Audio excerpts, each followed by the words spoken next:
ஞானானந்தமயம் தேவம் நிர்மலஸ்படிகாக்கிருதிம் ஆதாரம் சர்வவித்யானாம் ஹயக்ரீவம் உபாஸ்மகே. வணக்கம். ஏல்பி ஜோதிடர் உங்கள் லோகநாதன், கோவையிலிருந்து.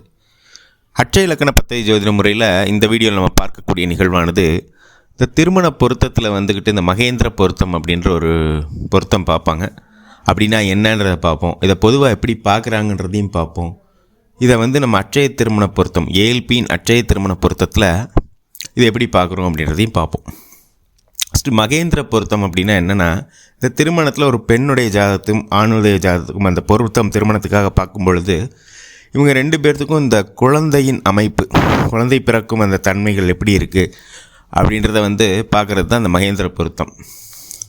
இதை பொதுவாக எப்படி பார்க்குறாங்க அப்படின்னா, இப்போ இந்த பெண் பிறந்த நட்சத்திரம் ஒன்று இருக்கும், அதே போல் இந்த ஆண் பிறந்த நட்சத்திரம் இருக்கும். அந்த ரெண்டு நட்சத்திரத்தையோடைய தன்மைகளை பார்த்து அதோடைக்கான பொருத்தம் தான் அப்படி தான் பார்க்குறாங்க.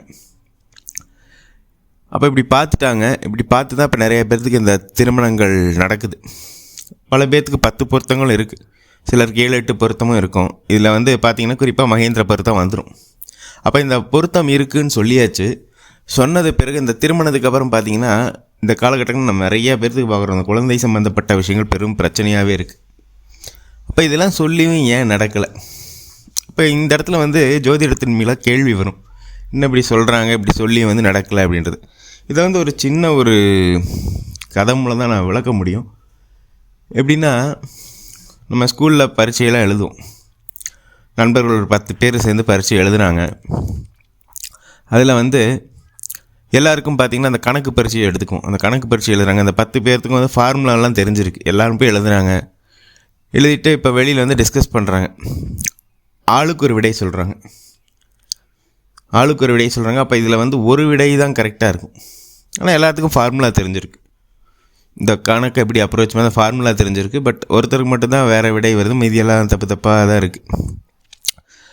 அப்போ இதை நம்ம கவனிக்கக்கூடிய தன்மைகள் இருக்குது. அப்படின்னா இந்த இடத்துல நம்ம விடை தப்பாக வருதுன்றக்காக கணக்கே தப்புன்னு நம்ம சொல்ல முடியாது. அந்த கணக்கை எப்படி கையாளுன்றோன்ற விஷயம் இருக்குது, அந்த ஃபார்முலாவை எப்படி அப்ளை பண்ணணும் அப்படின்ற ஒரு விஷயம் இருக்குது. அப்போ இந்த வித்தையை எப்படி ஒருத்தர் பயன்படுத்துகிறாருன்ற விஷயந்தான் இருக்குது. இதுதான் நிகழ்வு. இப்போ அட்சய இலக்கண பத்ததியின் அட்சய திருமண பொருத்தத்தில் எப்பயுமே இந்த பிறந்த கால நிகழ்வுகளை வச்சு பலன் பார்க்குறதுன்றது இருக்காது.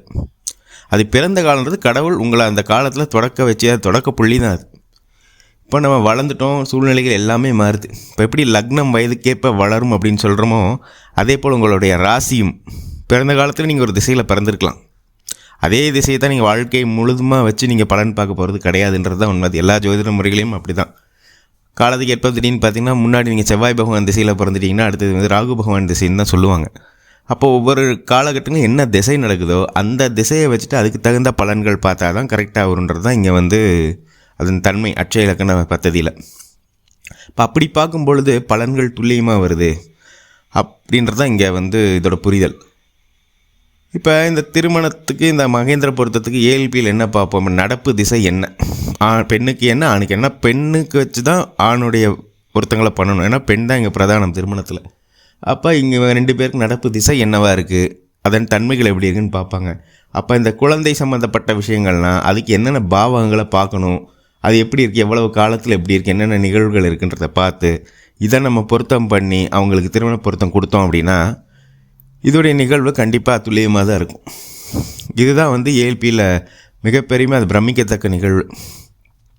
இந்த நேரத்தில் அட்சய இலக்கண பத்ததி ஜோதிட முறையை உருவாக்கிய மதிப்பிற்குரிய பொதுடைமூர்த்தி ஐயா அவர்களுக்கு என்னுடைய மனமார்ந்த நன்றிகளை சொல்லிவிட்டு, நமக்கும் நல்ல சிந்தனை சூழ்நிலை வாய்ப்புகள் அமைய எல்லாம் வல்ல இறைவனை வேண்டிட்டு மீண்டும் ஒரு ஏஎல்பி முறையிலான ஜாதகவில் உங்களை சந்திக்கும் வரை உங்களிடமிருந்து விடைபெறுகிறேன். நன்றி, வணக்கம்.